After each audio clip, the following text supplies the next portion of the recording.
Welcome to the 1000 Club podcast, where we believe that behind every woman, there's a tribe chanting, yes!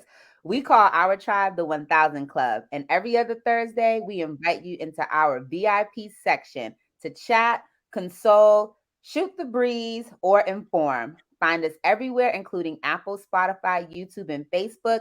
And remember to follow us on all socials at 1000 Club Life. Hey, ladies. Bye. Hey guys. Yes. So let's get started. Christy, do you want to introduce who you brought to VIP today? Yes. Well, we have Shelly Sunshine, and she's a feminist, trauma informed life and relationship coach, entrepreneur, light worker, and event host and curator. Her practice centers around Black women of color to facilitate holistic healing, growth, health, emotional well being, and community. And she's also a speaker, a writer, creator, and retreat hostess. So, Is it welcome, Shelly. We're so Yes. excited to have you. Let me just tell y'all, I Shelly? met Don't Shelly.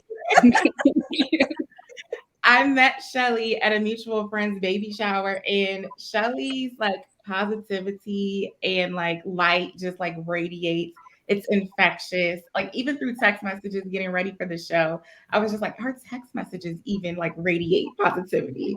So we're so excited to have you here, Shelly.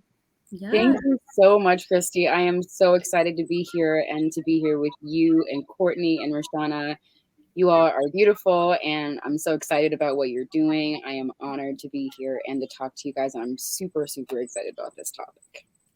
Yeah. yes. And just so people know, the topic for today is self-love and friendship. So Mhm. Mm, definitely excited to dive into that. juicy. I'm ready for it. Well, as Rashana said, since our topic for today is focused around self love and relationship, I'm going to do a check in centered around that. So, ladies, since we last recorded, and Shelly, let us know just currently what's been going on. How have you all practiced self love in a way that is improving your friendships or relationships? Mm. Okay. You know what? Every time Christy has a question, it's always like one of those questions where I gotta be like, let me think about this. So I totally had an answer, right? And then she said in a way that's improving your friendships and relationships, and that threw me off because like my answer was gonna be I have really just been checking out lately. And I think a part of self-love is disconnecting. I don't know if that's improving my friendships and relationships because I feel like I just ghosted, you know, Mhm. and potentially there might be some people I know in my family, you know, there might be some people who feel like she's not talkative, she's not here, like what's wrong or whatever. But that is just what I need to do right now to like just get through these next few days. So I was gonna say that disconnect, but to your last point, I don't know if it's improved my it's improved my relationship with myself, self love. But could it improve your friendships because like then you show up different, Mhm. better because you took a minute for yourself. Yeah, I think after it, and I explained to my friends, yes. But during, I definitely know that people might be just feeling like, dang, where'd she go? You know what I mean? Or why is she not as available or as responsive, or why her response is so short, or why is she just not responding at all? You know what I mean? So I think, as you said, at the end of the tunnel, you know, there's there's definitely that place to improve the friendships because I will be back and whatever. But for right now, I don't know. But y'all ain't said nothing, so I guess it's okay. I have a couple of And tools for since you you. said that, since we're on the topic, I was just waiting for I was just waiting for you to finish this. No, I think that having a boundary that says right now I need time to myself is really important, but I also recognize that as Black women, and this burden is not one that is misconceived by any stretch of the imagination.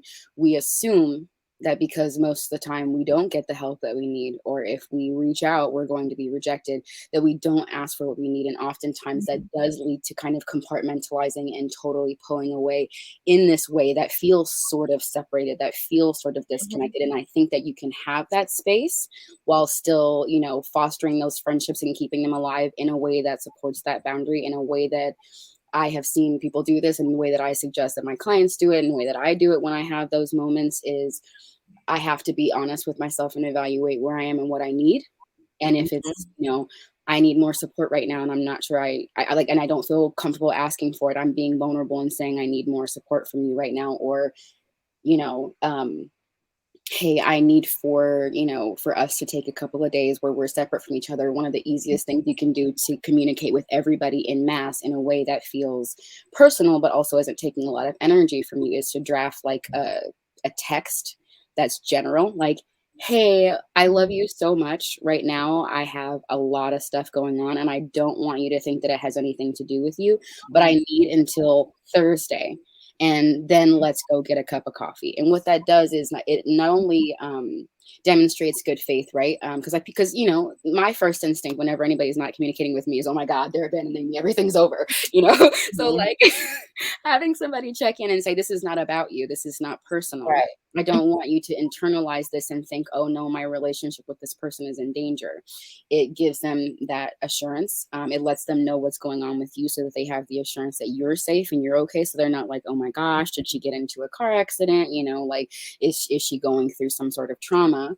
And then it also initiates the intention for a next talk, a next visit, that lets that person know, hey, like, you're still really important to me. It is my intention to do this with you. Let's set a time and a date for us to catch up again. That way you get to keep that boundary and you get to have the time that you need without making anyone else feel like, and also so you don't have to mitigate, you know, oh, you forgot about me, you know, from 20 different people after you come out of your hermit phase, because it's okay for you to be there. Right.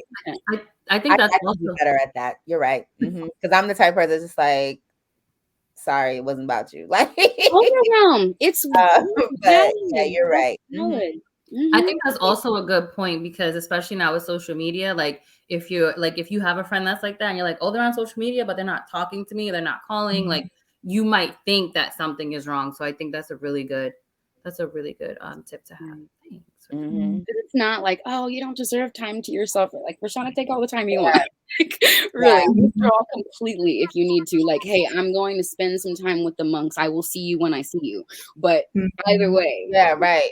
And sometimes it might be there is something wrong, but it's just not something you want to like talk about at the time. Like, you really just need a second to get it all together. You know what I mean? Hey, right now I'm struggling with something and I don't have the spoons to be able to express to you what's going on or to explain it. It's not that I don't trust you with this information. When I'm ready to talk to you about it, then we can have a conversation about it. And spoon theory is a whole thing. We can get into that later. But yes, I was like the spoons, because I was going somewhere totally different. I was like, yeah, and I don't got the spoons to feed you, girl.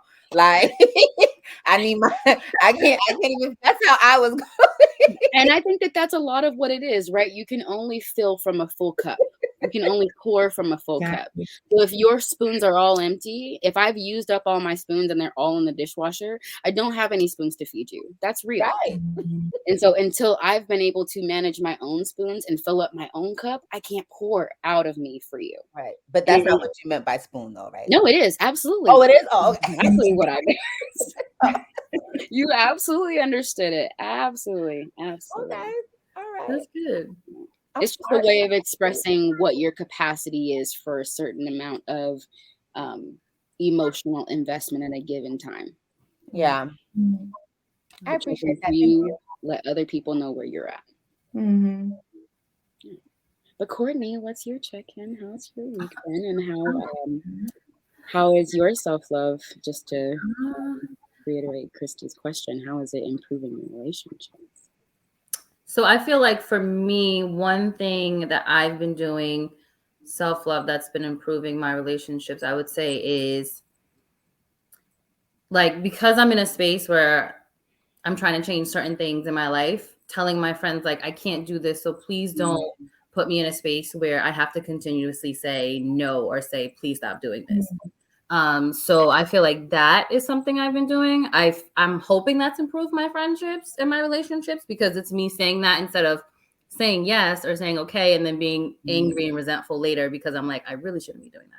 So telling my friends like, hey, I'm trying to save money, so I can't really go out to eat. Like, so stop sending me stuff to go out to eat, or stop asking me because I can't do that. Or, I'm not in a space to have this conversation, so please stop asking me, or whatever it is. Like, I think that's really what I've been doing for self-love, and trying to, and hopefully that improves my relationships and friendships. Absolutely. Yeah. Absolutely. I mean, I think that there's no way that it cannot. I read something the other day and I was like, chef's kiss. No, there's no healthy relationship you're going to sacrifice by exerting a boundary. Mm-hmm. Keyword Healthy, right? Yeah. Your focus, and that's really important. I think that entrepreneurship is lonely as hell, quite frankly, and it can be really difficult to be the person that's like, hey, I'm hustling, like, I love you, I want to kiki and hot girl summer the fuck out of this year, but I gotta hustle. Like until I have hot girl money, I'm not hot girl nothing. Okay, like that's just I'm a not girl. Okay, I'm a not girl right now. I'm a house girl. I'm an inside girl. It's a pandemic girl. You feel me? There's so much that speaks to your self-awareness, right? There's so much self-awareness in being able to say, I am aware of who I am, what I want, and also where my limits are. And I think that that's a really, really good exercise that is a part of kind of like this constant system of evaluation. Because if you start to find that it's like the same people who are like, oh, I saw you draw a line here, but I'm going to blur it a little bit. Mm-hmm. Like, then you have to start taking note of that. And then I think that that leads to a couple of other topics we're going to talk about today, but just really taking inventory of what happens with the people in your life when you say, this doesn't work for me. I don't feel good about this. I don't like the way you spoke to me in this situation. I don't like the way that you treated me in this situation. Mm-hmm. And like I said before, there's no circumstance where that's going to drive away somebody healthy.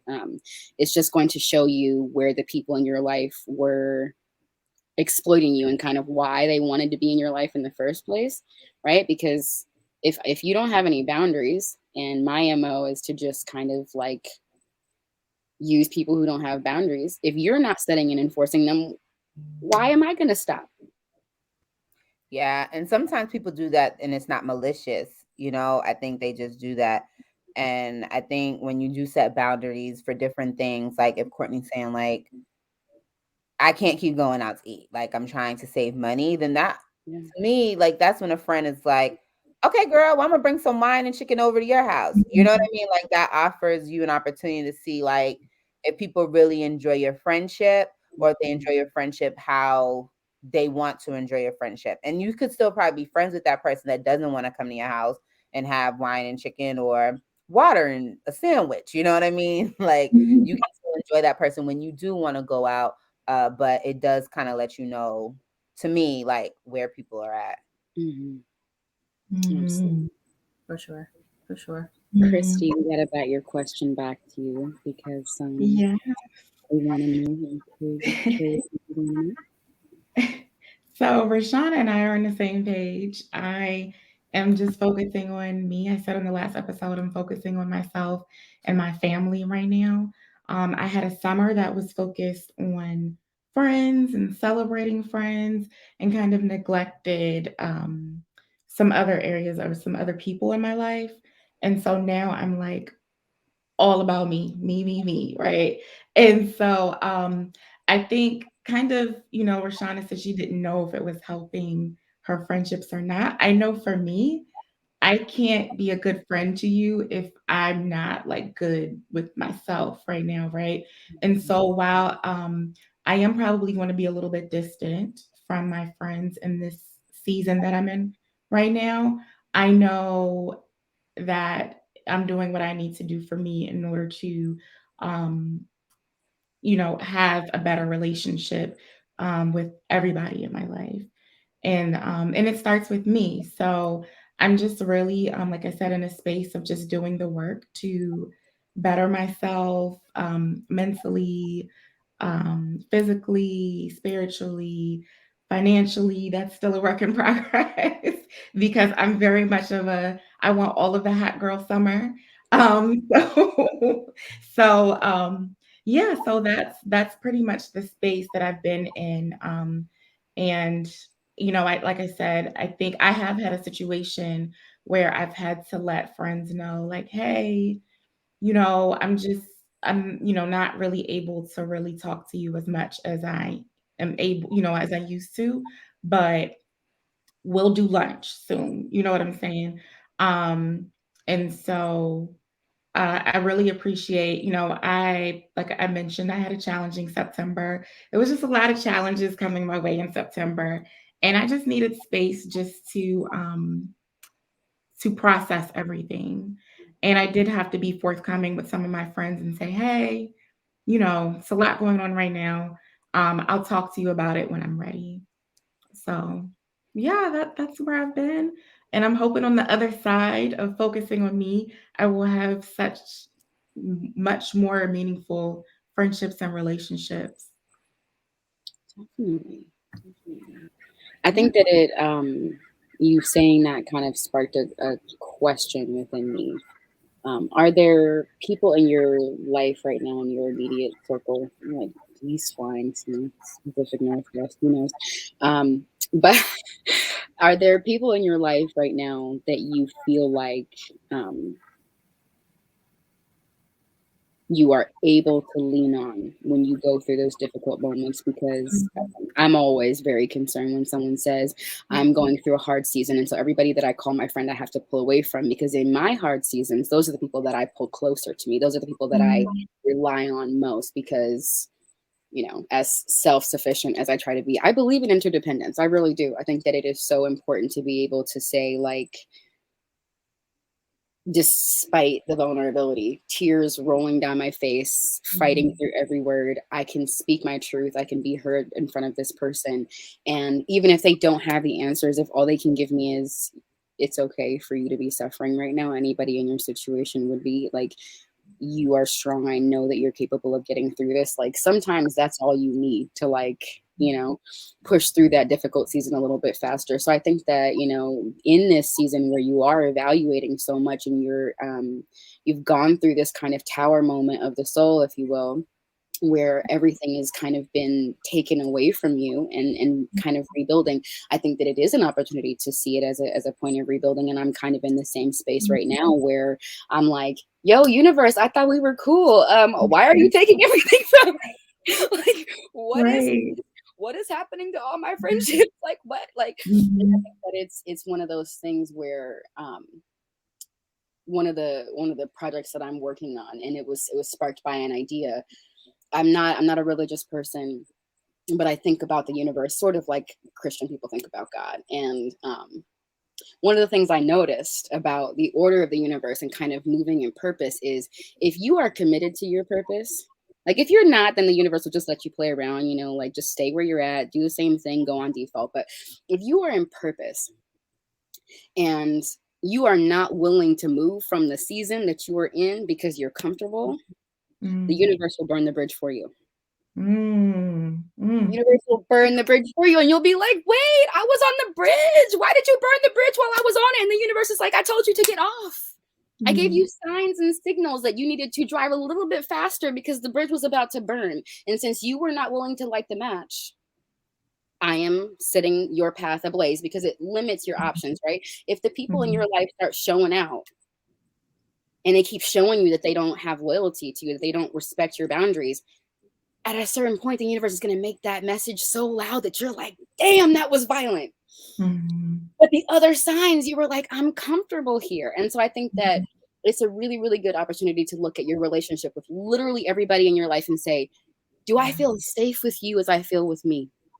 Just keeping it 100%. And if I don't, maybe it's time for our season to be over. If I don't feel like I can come to you in a crisis and lean on you when I am up at 3 o'clock in the morning, bawling my eyes out, we don't need to be friends. Like, you can be my acquaintance. We can go see a movie. You can buy my Right. book.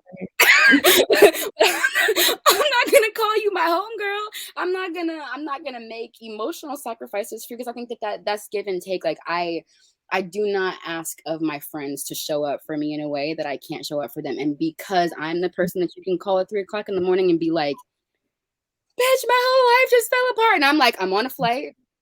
Go to a hotel. It's already been paid for. But like, that's who I am. That's how I show up. And if I don't have that kind of loyalty from the people around me, then we're not on the same page. We're not on the same accord. And that relationship is not a friendship for me. And I think that everybody gets to define that differently. But I think that love fundamentally is loyalty. And if people can only be around when things are going well, when you're doing well, when you look good, when you feel good, when you have all your shit together, then, like, they're probably not friends. They got to be around. They got to be like, at your absolute worst, I'm not going anywhere. It's interesting. It's interesting what I noticed while I was going through this trying September is that I became closer with friends who I wasn't as close to before. And it also, I guess, deepened other friendships that weren't necessarily that deep. And so it's an interesting space that I am in because I feel like I'm in a season where I'm kind of I guess I have the desire to grow closer to maybe certain friends that are in the same space that I'm in. And it's interesting because it's changing the dynamics of my friendships, right? And so, yeah, I think in like while I am focusing on me, um, I'm learning more just about my friends and my friendships. And so I think, yeah, like I said, on the other side of this, it's going to be interesting to see how things change. But I did have people while I was going through all of that I really did lean on, and it was my choice in, who I would lean on. It was mainly like my, longest term, closest besties, right? But then it was also the people who I had newer friendships with, and it just kind of they were the ones that were kind of there for me to lean on. So it's really interesting because it's like you get so used to your friendships as they are, and you don't really expect them to change. But now I'm in a space where it's like my friendships aren't the way that they were, right? And that's a tough space to be in and to navigate. It's beautiful that you're growing these relationships that, were at a certain point and you sort of expected them to stay there, and they have started to improve. And I think that, being stuck in the house for 2 years will show you who some people are. Yeah. That's just real. I think, like it's not about the number of people, and this is, and I apologize if anything that I said sounded like you don't have those kind of support. I want you to be feeding yourself, hey, I deserve love and support, and I just want to know that there are people in your life who are showing up for you in the way that I know that you show up for them. Like I'm looking to hear that you are getting that mutuality back. That's all I care about. Everything else. No, I'm glad that you said that, because I think had it not been for like I felt like just everything was coming down like at once, I think typical me would have just like not said anything. But I think because of the way things happened and just because of the volume of everything that was happening, I had no choice but to like turn to like the people I was closest with. So no, I appreciate that because I can get in spaces where I'm like, I'm not going to talk to anyone. I'm just going to deal with this myself. And that's not healthy at all. Like I've learned through this experience that you need people that you can like open up to and talk to and trust. So I appreciate that you said that. Yeah, absolutely. That's Yeah. really important.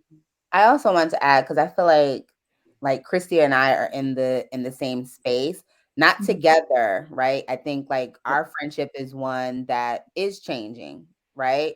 And I don't think that's like a bad thing in the same way. I think that we're still friends. I'm still gonna call Christy my homegirl, but I do understand that our friendship is not as close as it once was. And I feel like I'm in that same space that Christy's in when she talks about just like whatever it is that you're going through. I think differently, I'm a person that's more like Chrissy said, I'm more like, I got this. I'll figure this out.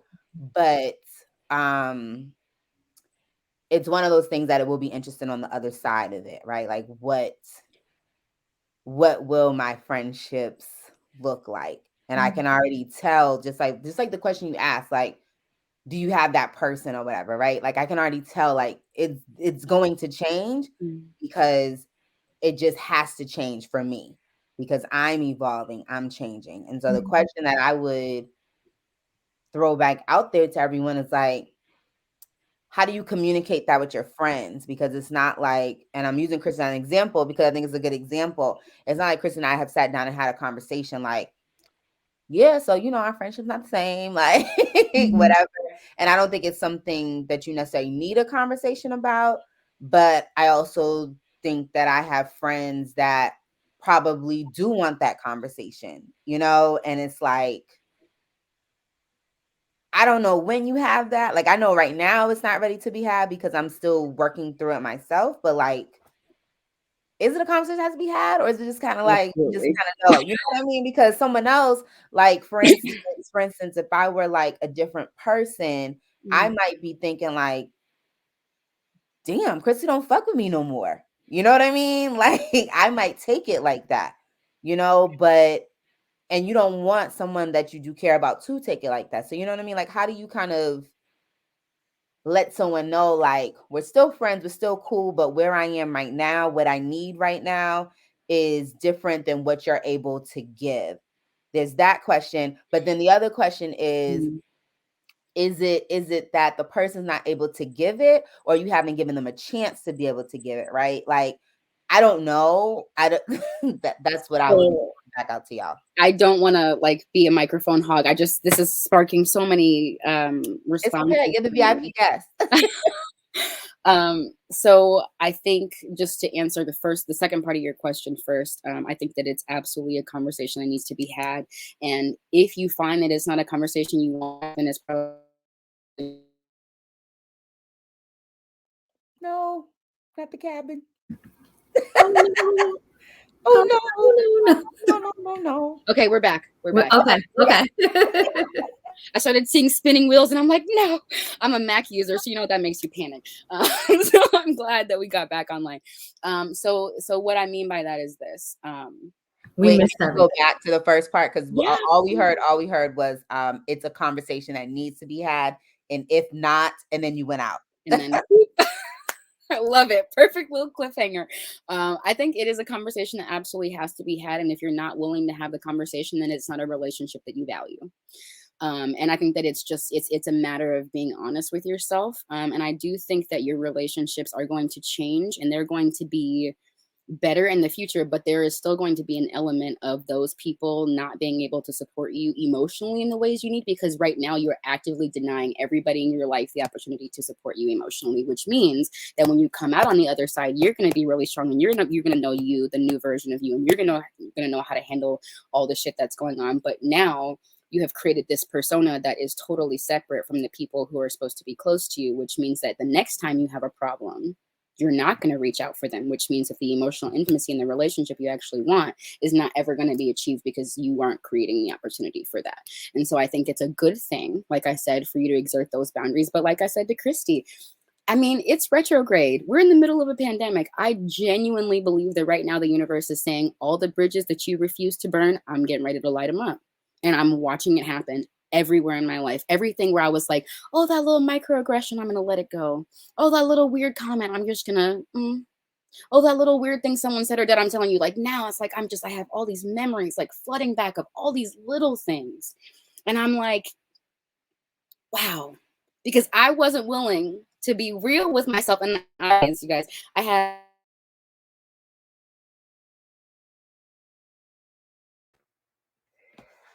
Oh man, the cabin life. What I think is interesting, and I hope that Shelly's able to come back with us. But what I think is interesting where she's leading. Oh, she's back. Okay, go ahead. I was just about to talk about that real moment because I think that's so. I mean, it's hard. It's a really, really hard place to sit. And I think that the truth is, if it is a relationship you value, and I think that you, Rashana and Christy, would not be here in the same space if you didn't have any part of your relationship that you wanted to hang on to. I think that it is very hard to reach out for someone when you're in the ocean drowning. However, I think that it's important that you do. And if the relationship is valuable to you, you have to be like, yo, I'm drowning. I'm not really sure how this is going to work or how you can show up in my life, but this is what I need. This is what I value about you. Can we support each other? Like, I'm carrying a heavy load, you're carrying a heavy load. I'm drowning, you're drowning. Can we tread water together?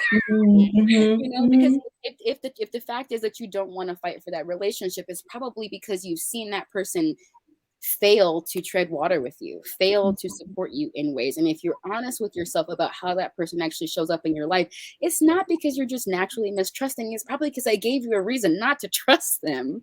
And you've just kept them around because you've known them for a long time, or because, you're friends with other people who are friends with them, or because you guys go to the same groups. Like, we hang on to relationships for all kinds of reasons. And just like I don't believe that all marriages are love relationships that are valid, I don't believe that all friendships are love relationships that are valid. I think that people are in hella trauma bonds, and right now is the point where they're being exposed. And so, we're being given an opportunity to look at our relationships and say, do I honestly feel safe here? And we're being given an opportunity to continue to repeat that lesson with a new face and a new person who's going to continue to make us feel safe in those unsafe in those same ways, until we are able to say, here's who I am, here's where my boundaries are, here's what I expect of you.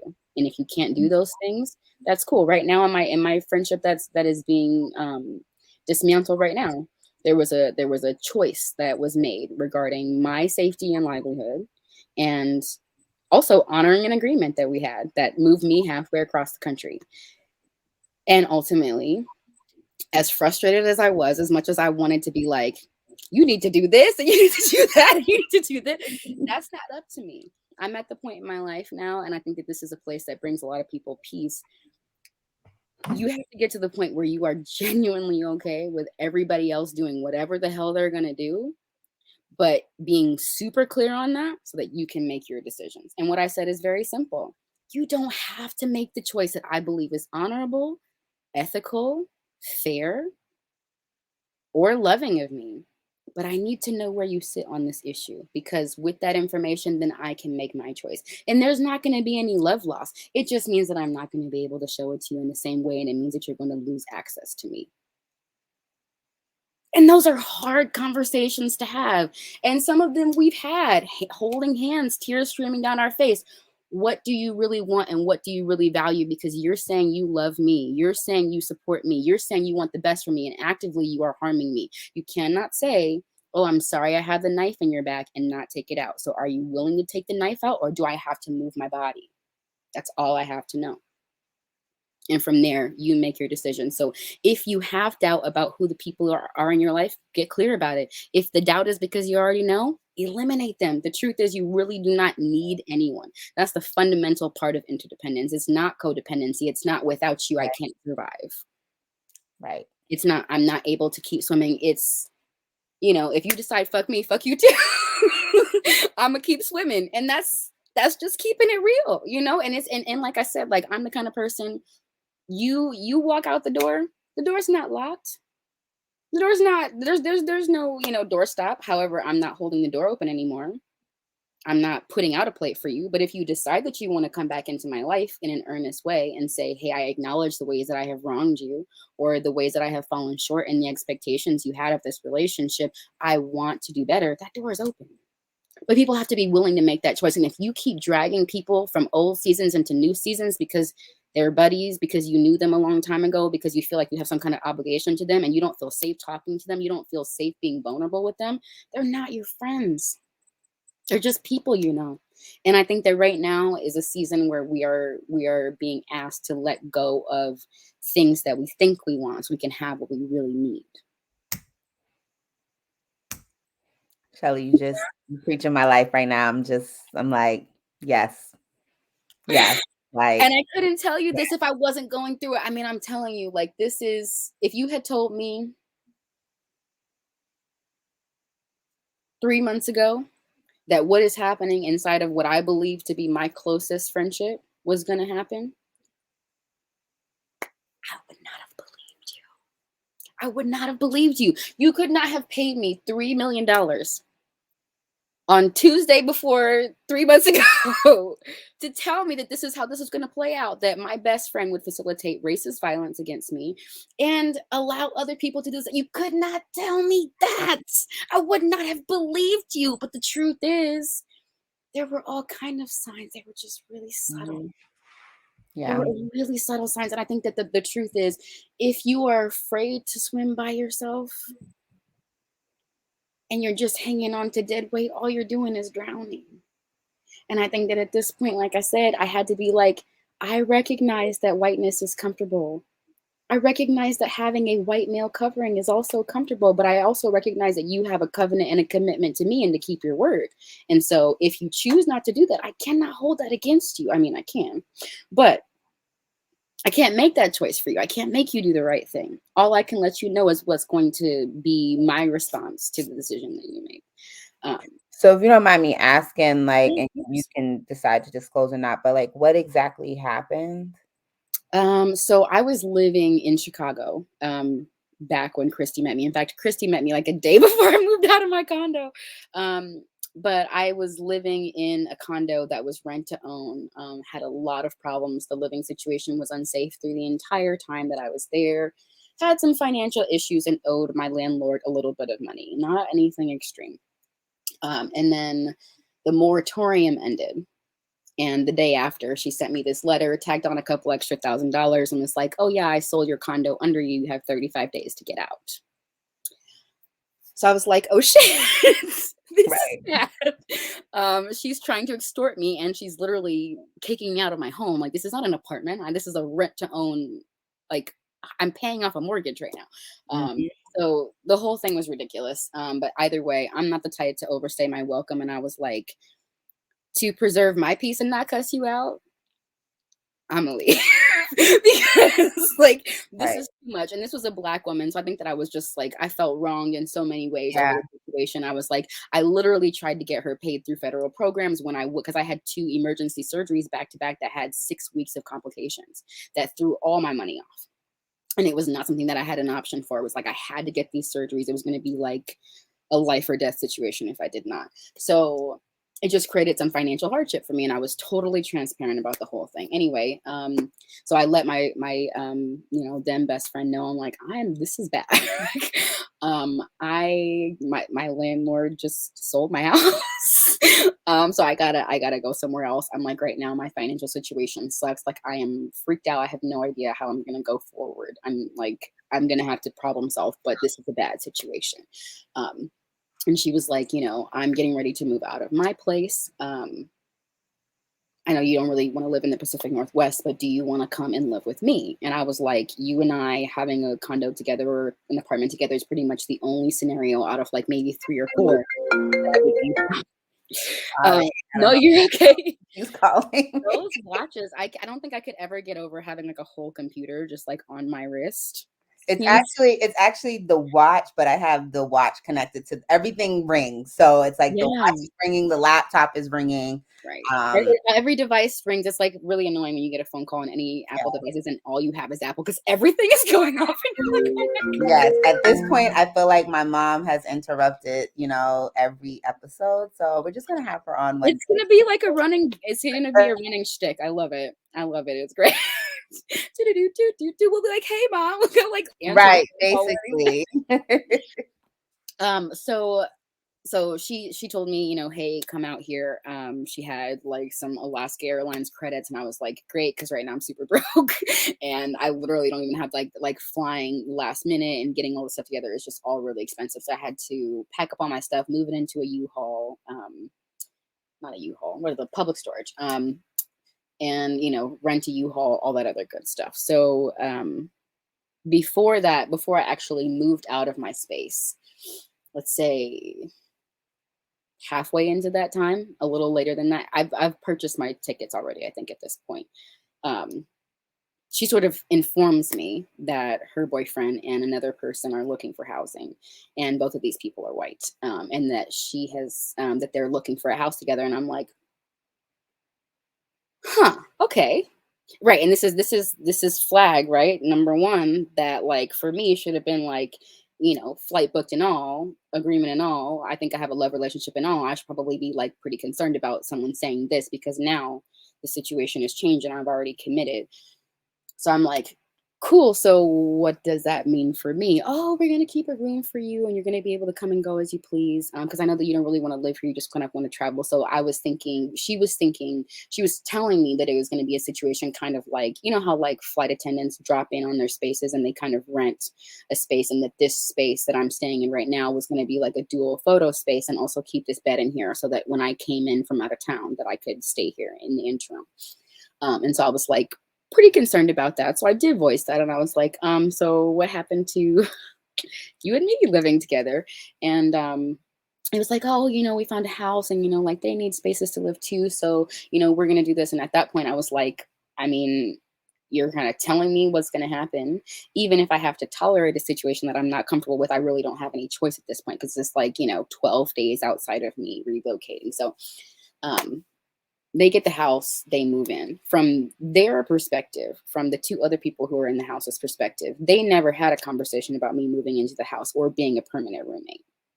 And because I'm an entrepreneur and my money situation is like, it just kind of depends on what the season is. And right now I am in a season where I am looking for funding, and I'm also spending the majority of my income on my business. So, I was like, I want to be a paying member of the lease. I want to be, on the lease. And she was like, no, like you're just gonna like pop in. I'm like, okay, like that kind of makes me feel uncomfortable that these other people are on the lease. And I'm like, I get it. I don't have a whole lot of money. It's not like I'm saying that I want to be paying a whole lot of money for rent, but I also don't want to be the only person who doesn't have any staying power. So fast forward to me arriving here, I stay at her old apartment until it's time for her to move out, and then we move all of the stuff out of her place. I'm here for about 4 days, and in that time, I'm just dealing with some weird repressed white people stuff. Just keeping it 100% real. Like walking on eggshells, everybody's like talking really quiet, and I'm like, okay. So I'm just, when in Rome. So but I'm speaking to people. I'm being me. I'm from Chicago, but I'm also like, I love my personality. I'm not going to let anybody make me feel ashamed about that at all, period. So 4 days into this, like, and I'm like, I'm feeling very, very insecure. I deal with a lot of mental health struggles. I have chronic depression and anxiety. And so all that was kind of going on at that point. I didn't even really get a chance to grieve my home, because I had to, try to fly through that whole process. I was dealing with, a whole bunch of other stuff. I'm separating from other relationships, and it was just a lot at that moment. And I was like, I'm feeling really uncomfortable, because I'm in a space with two white people who don't know me, who are already kind of acting weird around me. And my white friend who's moved me here, who's now sort of pulling away from me. And that was part of what was happening. So 4 days into it, there's like an impromptu meeting called for the house. And so it's been talked about.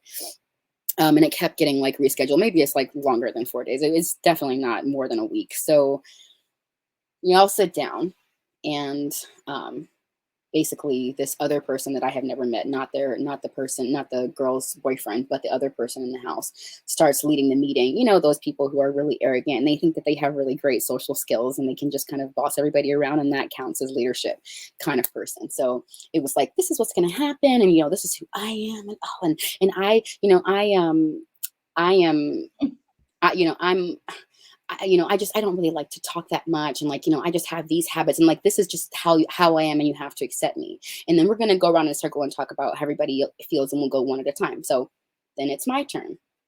I get to speak for like maybe a minute and a half before I'm cut off for that same person who just spoke, who said that it was everybody's turn to go around, to say that my personality is a lot, that I overwhelm them by interacting with them, that I need to tone down. I need to work on my active listening skills, because I don't have very good social skills. I mean, like, it's just like a tirade, right? And I'm like, yo, you literally have known me for like less than a week. What? White fragility. Excuse White me? fragility, yeah. So then the boyfriend chimes in, and just to backtrack a little bit, the boyfriend picked me up from the airport, and I'm talking a mile a minute. It's like the middle of the night. I packed up my house and got on a flight within an hour of my flight taking off. Like literally packed my suitcase and took a shower 20 minutes before I got in the car to get on this flight to come here. I could never do that. I'd probably be like, you know what? The plane's just gonna have to come back for me.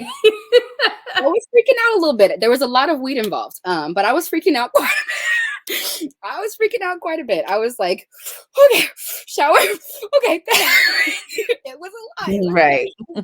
So I had no time to, you know, sort of like catch my breath. And then I was like on a plane with the mask on. First time I've traveled since COVID. I've barely been out of my house. You know, Christy saw me one of the 4 times since I left my house in this quarantine. So I'm like, you know, feeling deeply socially awkward. This whole situation is like, I don't like being at other people's mercy. It's not a comfortable situation for me. I'm highly independent. I'm used to living on my own. I'm used to having my own shit. So this situation is uncomfortable for me. And because when I was younger, I was in situations like this that did not turn out well, I was really apprehensive to be in it at all, especially since I wasn't able to consent to being in this situation to begin with. So he picks me up. We're having a conversation. You know, this is the first time I've ever met him. I'm super excited. And so I'm asking questions and I'm talking, and I'm also trying to make this 2-hour drive not boring. So then he comes back and it's like, oh, Shelly was talking the whole time and she was overwhelming me and her personality is just so much. And so I'm like, wow, that's just not what you portrayed to me at all. Not even like a look that might have said it might be time for us to like dial back talking, you know, anything like that. So then she says something to me and makes a comment about me being like, you know, she's like sort of jokingly about it. And I'm like, that's sort of hurtful. So I'm like, that doesn't make me feel good about your boyfriend because he's talking shit behind my back. So she talks to them about it, and then it's like, oh, that's not really what he meant, and he really does like you. So then this happens again, where he came to drop something off or take me somewhere, and then it was like, oh, Shelly's personality is so overwhelming, blah, blah, blah. So I was just like, okay. So then we have a second conversation, and then in this conversation, they come over and bring me breakfast to the old apartment, and they're like, you know, they bring me to the ground, and it's like, let's have a conversation, and I'm like, bearing my soul, like, hey, I'm here as a Black woman in the whitest place I've ever been in my entire life, with a situation that I am not fully comfortable with. I don't have any money. I have no security right now. This is not a good situation. And it doesn't make me feel good to have somebody smiling in my face and saying they like me and then talking shit about me behind my back. So we go through this again. So by the time we get to the floor conversation here at the house, this is the 3rd time I've had this conversation with the boyfriend. So I'm like, I'm real tired of you telling me that my personality is too much when at no point have you attempted to speak. At any point have you attempted to interject. You are choosing not to speak. You are choosing not to assert yourself. And you are telling me that because I know how to assert myself and how to involve myself in rhetoric, that I don't have good social skills and that I don't know how to interact with people. And so like he pipes up and says something to kind of piggyback off of this other person. And mind you, this other person ends their tirade about me. Because I clearly look shocked, and they're like, oh, well, you know, you shouldn't feel put out, like, you know, like you shouldn't like, you know, withdraw or anything. Like, this is not like an insult against you. And then he's like, well, I don't think you should take it that way. And, you know, like what they're really saying is this. And like, you know, you could use these certain skills. And I'm just like, wow, I literally just sat here and said, I'm neurodivergent as hell. I'm anxious as hell. I already feel really uncomfortable with this. This meeting was totally impromptu and I wasn't mentally ready. And I don't feel comfortable being in a room full of white people in a situation where I'm not paying rent and they feel like they have agency over me. And then you all gang up on me. And the entire time this is happening, my friend is dead silent. So I keep looking at her like, at some point I'm like, I don't feel comfortable. I no longer feel safe. And that is what it is. So they just plow through it. My feelings, I'm not a human being. How dare me, little Black girl, think I have feelings and agency? Oh, what a drag. So they just plow through that. Like I didn't say anything about my comfort or safety being violated. Like I didn't exert any kind of boundary about my respect at that point. Keep going, keep talking. So I'm like, basically, if there's anything else we need to cover, you know, dishes, fucking washer and dryer, let's do that so that I can go.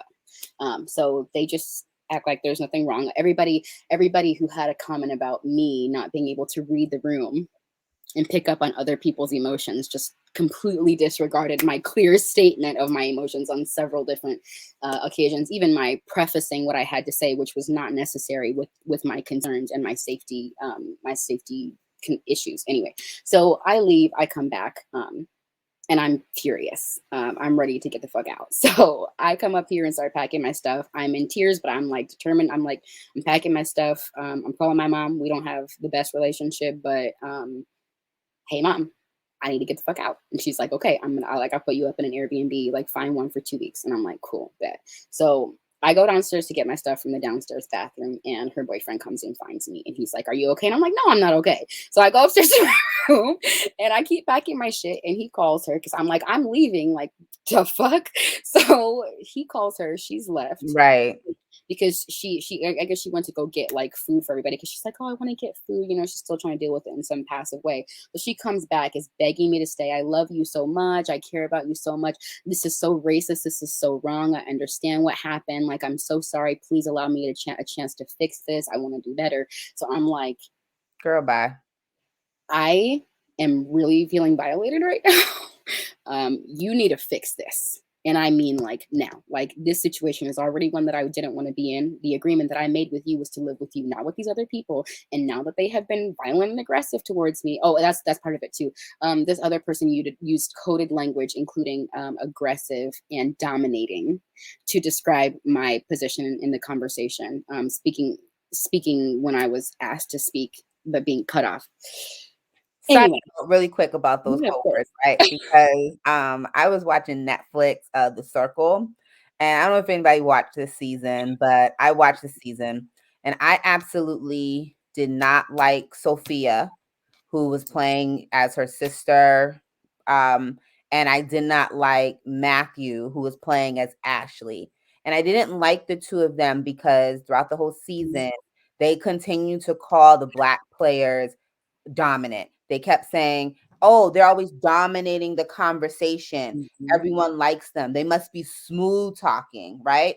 They did all that. And then Matthew at the end, when he was talking about why he decided to catfish as a girl, was like, you know, because I wanted to avoid hyper masculinity and all this type of stuff. But when the one Black man that was on the show was being kind and inviting to people, you said, oh, there got to be something wrong with him. He's smooth talking and all of this stuff. All of that to say, then at the end, after they talked about, they got the Black guy at the show. And after they talked about the Black girl for like or woman for the entire duration of the show. And I don't know why I'm forgetting what her name is right now, but after they talked about her, Okay. what was her name? Okay. No, first of all, it's Keisha. Okay, because her mama called her Keisha. Did y'all see that video? And I'm sure I wish she got K and Keisha, but that's another day from another story. But what I'm saying is, yes, K. At the last 2 episodes or whatever, both of them wanted to apologize and say, oh, I'm so sorry that, you know, I just turned into this different person. I didn't mean it. And all that type of stuff. And I was like, see, that's exactly what white people do, right? That's exactly what they do. They use that aggressive, dominant, and all of that. And then in the end, when they realized that we wasn't even playing the same game, you know what I mean? Like, you was out here on some real personal white fragility type stuff, and now you want to apologize or whatever. No, I don't accept your apology, even though Kate did accept the apology, which I think was foul, because I would not have accepted the apology. But maybe after she watches the show, she'll be able to see exactly just how much was going on there. So I just wanted to throw that in because you know. Whew, right, Roshana, wow. So I think that what you just said and the situation that I am in has led me to understand a couple of things. You can recognize that you have a knife in someone's back, but if you benefit from that knife being in their back, and if ultimately it takes away from your privilege and your opportunities, like she has the opportunity to stay in a house under the covering of a white man who can pay bills. Why would she choose me? Yeah, she's choosing survival. She's choosing white supremacy, right? Because white supremacy is what says, I deserve to have the loudest voice. I deserve to be in charge. How dare you show up in confidence? How dare you be bold and be able to speak your mind? You're not laying out the red carpet for me to speak. How dare you think that you deserve to take up space? Right. And the dominant and all of those things, it's all projecting. I think that one of the things I've recognized, and this is probably going to strike a lot of nerves and hurt a lot of people's feelings, but all systems of toxic control for me are just they are larger scale examples of narcissism, right? Misogyny and really in a large part masculinity in general Definitely. is a very specific kind of narcissism. And so is whiteness, right? Whiteness says, I have done nothing to be here. I stole this land from everyone and killed a bunch of people to be here. Everything I earn is given to me. And I still want more. And how dare you exist in my space? It is a system of delusions based off of a superiority complex that is completely rooted in a false set of ideas about identity, right? Men cannot create life. Cis men cannot create life. So their hatred of women is not really surprising. White people come from us. Their DNA is literally, with no exaggeration whatsoever, a mutation of the genes that we carry. We are the only people on the face of the earth that if our entire population were to be wiped out, we could start this whole shit over again. There is a reason we are hated. I am not under any misconception. I know how I show up. I'm like, damn, I see me. I know why you hate yourself. That's keeping it 100, 1,000, baby. Like, I understand. I am talented. I am beautiful. I am Black. I mean, come on. You are allowed to be uncomfortable around me. You are allowed to feel inferior around me. But what you're not going to do is turn your inferiority about how I am triggering your insecurities into me being wrong, into me having a problem, into me having a character flaw. That's what we're not getting ready to do. I think that reminds me of actually a quote, and I think it ties well into like self-love too, right? Is like, I forget what it says, but it says something like, I'm not responsible for I'm responsible for what I say, not how it makes you feel, or something like that, right? Which is basically the idea of like how you take something and how you internalize it is completely on you. And one of the things that I got from your story is, especially when we talk about self-love and friendship and relationships, often as Black women, we exist in a white space. As Black people, we exist in white spaces. Even when we are in predominantly Black spaces, it's still within white space. And so self-love is about holding that space, recognizing, because someone else might have felt like, oh, this person's feeling inferior. Let me dim my light, right? Let me shrink myself so that way we can both be inferior together, versus, saying, that's on you, boo, okay? That you feel that way. I'm not going to shrink myself. Like, I'm not going to do that. And I think it's that confidence, even as like we were just talking about our friendship, to be able to say, like, I need this time for myself. You know what I mean? Like, I need to evolve. I need to grow. And, hopefully, and I'm saying hopefully for me, I can get to a space where I'm able to fully articulate that, to the people that are closest to me. But even if not, you know what I mean? That's still not going to stop my evolution. Do you know what I mean? And I think that's some of the confidence, because like you said, we do get, I think you said earlier, we get complacent or comfortable, that's the word, right? We get comfortable with being in the same place we are, and a lot of that comfort is also just fear of trying of new. And what does that mean? Like, does this mean that these people can't go with me? Does it mean that I have to start again and make new friends, or make, find a new spouse or whatever in the situations that happen? But it's like, so you stay, right? It's like that relationship, like, you understand, so you stay. And I think we do the same thing in friendships. But at some point, you like find that voice, and it's like, no, this is what it means to love me. This is how I love myself. And what I recognize is that you are not loving me the same, which means that it's not clicking in my head that this is love, which means that it is not self-love to stay here, because I cannot love myself in this space that you are providing.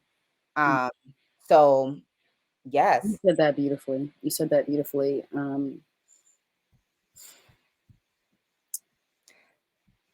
I was on mute. I totally lost my train of thought, which is perfect. Courtney, please. Yes, Courtney. No, I was just saying, I was like, yes, like I was snapping, and I was like, oh yeah, that was, and I was like, dang, I'm on mute. so it didn't even matter. Right. So just to kind of go along to that point, because I think that people spend a lot of time looking for answers about how to deal with difficult people, and it was one of the things that was on the list of questions for today, how to navigate these kind of situations. And I think that fundamentally having self-love that decides for you, like, where are my boundaries, and sitting down and being really honest with yourself is a huge part of that. But after you go through that process, I think that what has to happen is, and we all do this, and I think that my life has been a study of trying to keep myself from stifling that small, still voice. Because if you really pay attention to that voice, it tells you everything you need to know. And when you start to question people and they start to show their ass, it's what you keep hearing. Have you ever noticed that? Where it's like, oh, I did notice that, I did feel that, I did sense that. And I think that it's once you cultivate that self-love and really understand the concept of self-respect and self-esteem, right, to hold yourself in esteem, to have respect for yourself, in the same way that I wouldn't let somebody shady around somebody that I call a friend. I don't want them around me.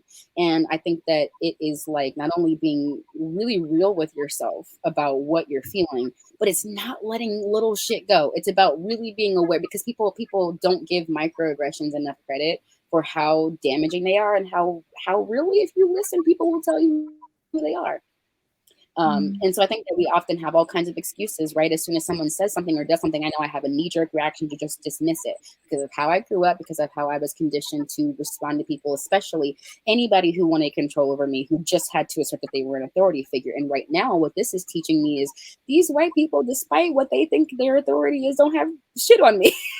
And I really am not under anybody. And I think that is a fundamental thing to understand. But after you understand that, and after you feel like, okay, I do have this rock solid sense of respect for myself, you got to really tap into your feelings. Like, being checked in with yourself, being in tune with yourself, and being able to be honest with yourself about what you're feeling is going to allow you to make all of your choices like so much easier. Why? Because your feelings are a compass. And so if something doesn't make you feel good, it's your compass saying, let's dodge that bullet. And I think that every time you say, oh, they were just joking, oh, they didn't really mean that, oh, they said that they're sorry, when that stuff starts adding up. And this is not to say that people are perfect and they're going to do everything perfectly, but there's a certain way that somebody who loves you is going to respond when they have wronged you. And that apology includes changed behavior. Yeah. And I actually think we'll have to bring you back for a part 2 on that, like with change behavior, because I know for me, I'm going to be honest, that is something I struggle with. I don't know if I don't think I struggle with changing my behavior, but I struggle like with, I might forgive, but I don't forget, and so I think that's interesting in friendships, what that looks like. So we'll definitely have to bring you back, Shelly, for a part 2 on this. I do want to ask you a question. I know normally we do, what is on 1000, but I actually just would like or like all of us to go around to say, what is self-love on 1000 for each of us? And I'm going to start with Christy, then Courtney, and then Shelly. No, and then me, then Shelly, then Courtney can close us out. First, before I go into that, Shelly, I had so many more questions to ask you, so we definitely have to bring you back. I couldn't get them in before Rashana did.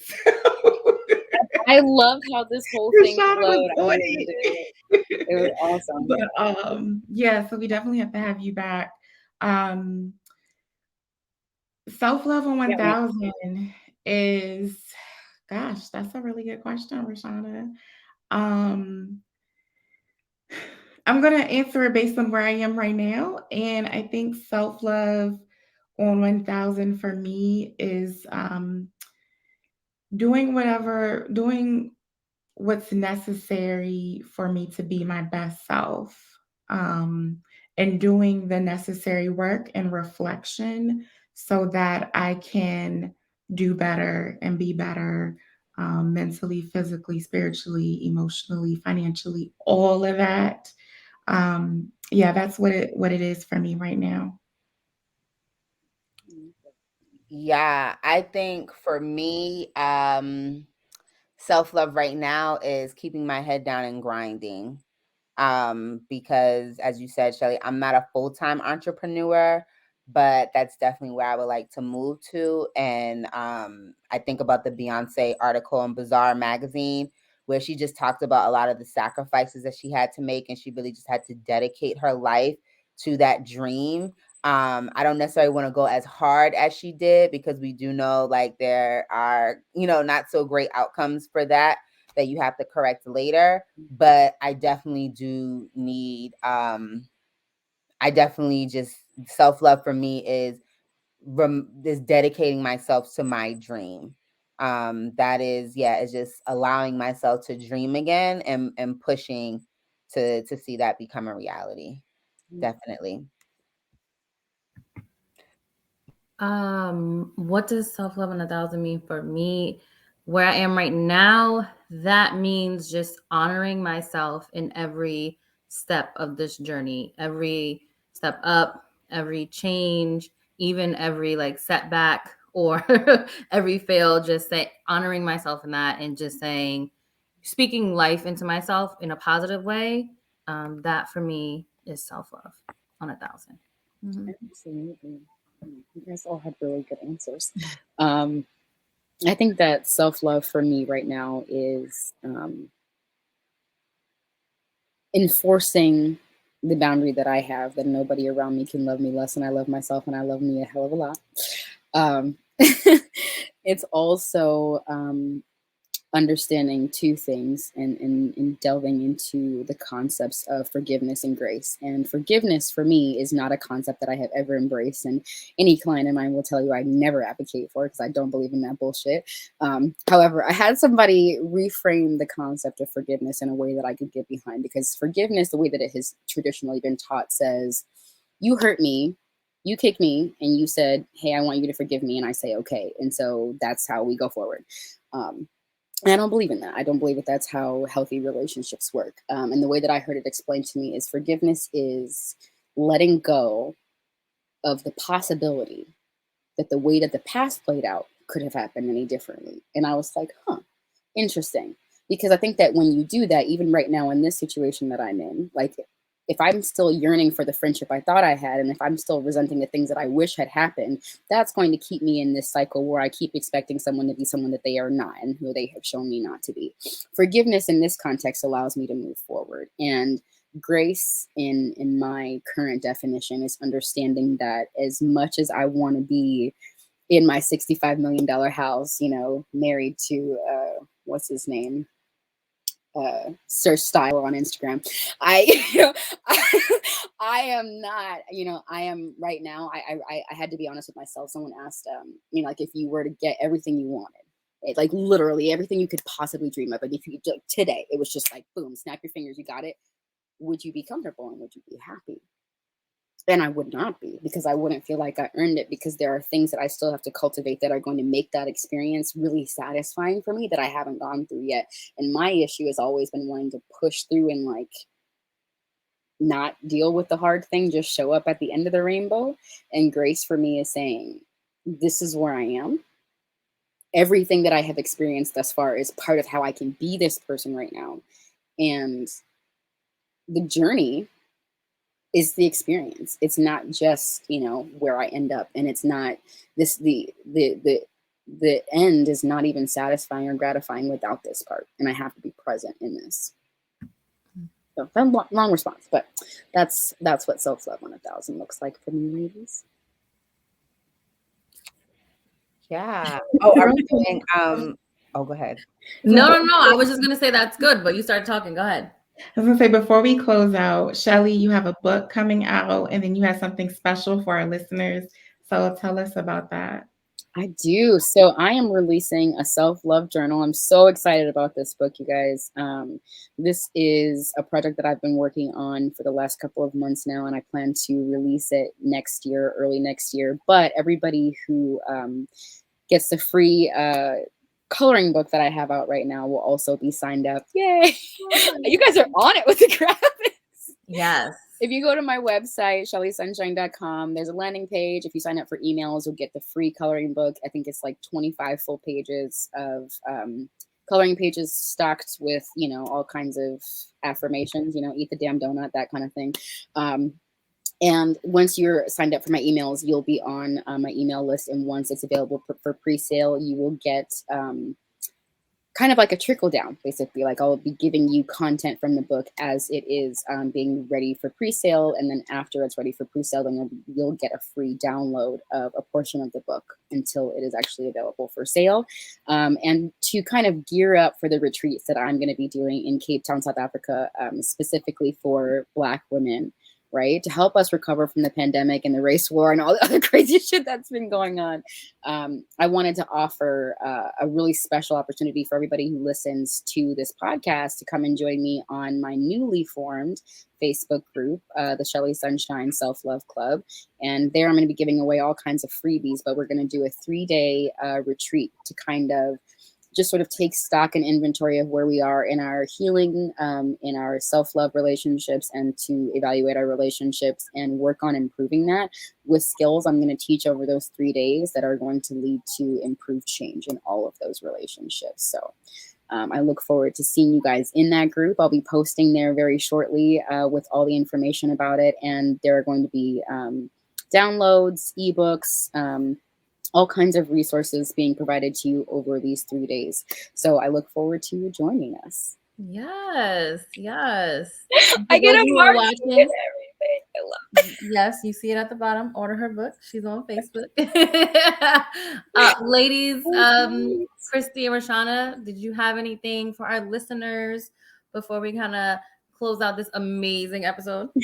I do. I just want to remind people, if you have not gotten your tickets for From Brunch to Launch, which is my annual professional vision board experience sponsored by my business, Vocal Action LLC.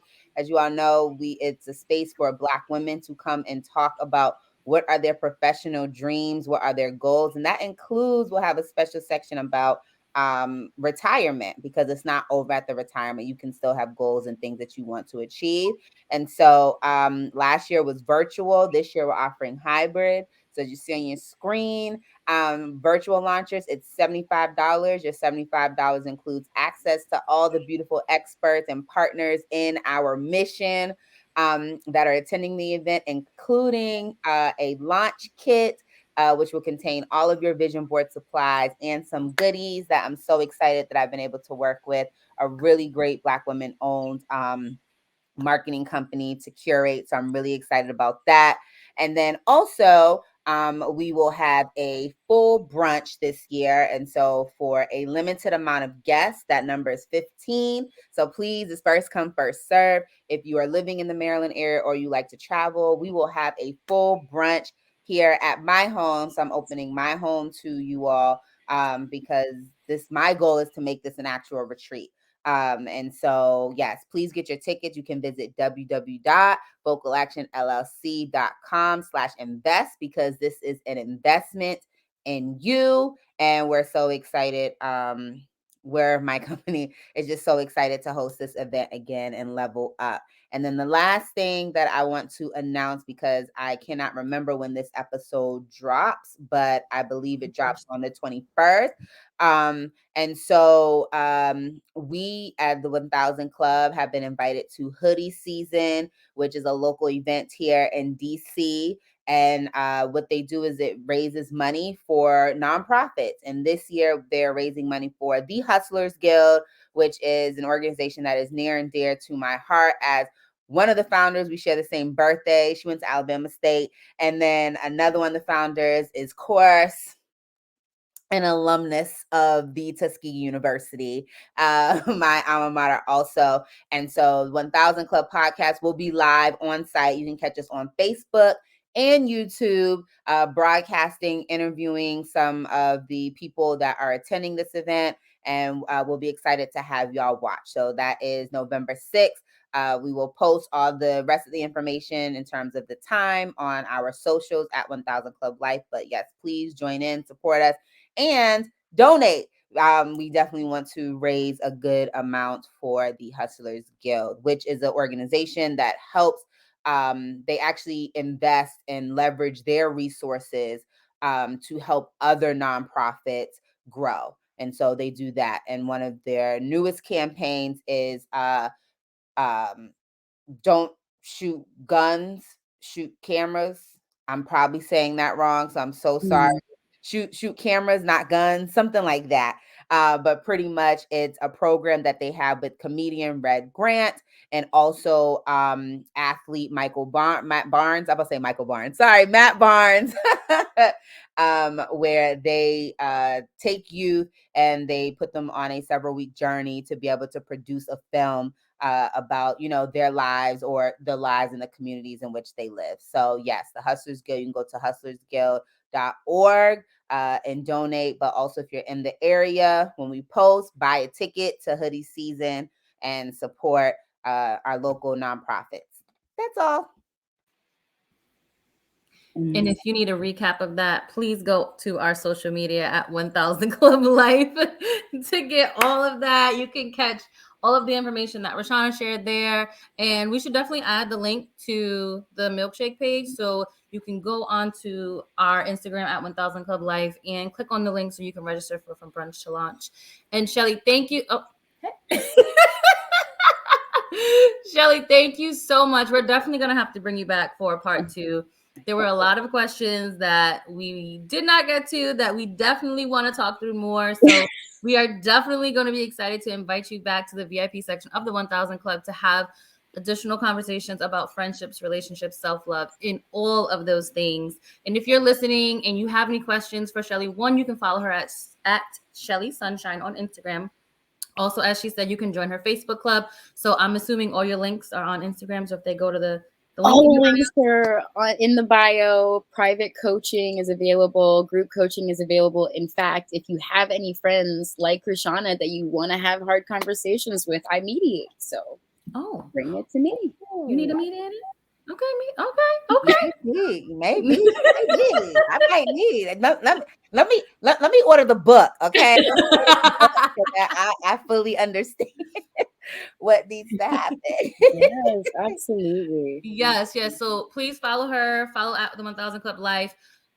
Of course, as always, drop comments and like this podcast episode on YouTube, Anchor, Google, Spotify, and Apple Podcasts. And if you have questions or comments for us, you can always put them in the comments or DM us on Instagram because we're always checking our Instagram. And if you want to be featured on the 1000 Club, have your comments featured. Please make sure that you put them up. And once again, follow at 1000 Club Life and at Shelly Sunshine. And you can catch this episode October 21st. Our next episode is going to be November 4th. So be there, listen, you can watch us, you can listen to us, you can DM us, you can be a part of the VIP club. Let us know you can be here. Okay? Any last thing, ladies, before we close out this episode? This has been amazing. Thank you so much for having me. I honestly cannot wait to come back. Also, can I just say how gorgeous all of you are? How beautiful all of your smiles are. I'm like, oh, thank you. You too, Shelly. I need to get all these rays of black sunshine here in the cold white Pacific Northwest. Yes. We sending it to you, girl. We sending it to you. I'm taking all this black girl magic. I'm taking all of it. It's my soul. You're incredible. Yes. Thank you so much for having me. Thank you for being here. Thank you definitely for this conversation. And like we said, we definitely have to have a part 2. So you guys stay tuned for that. And on that note, 1000 Club is out, y'all. Peace.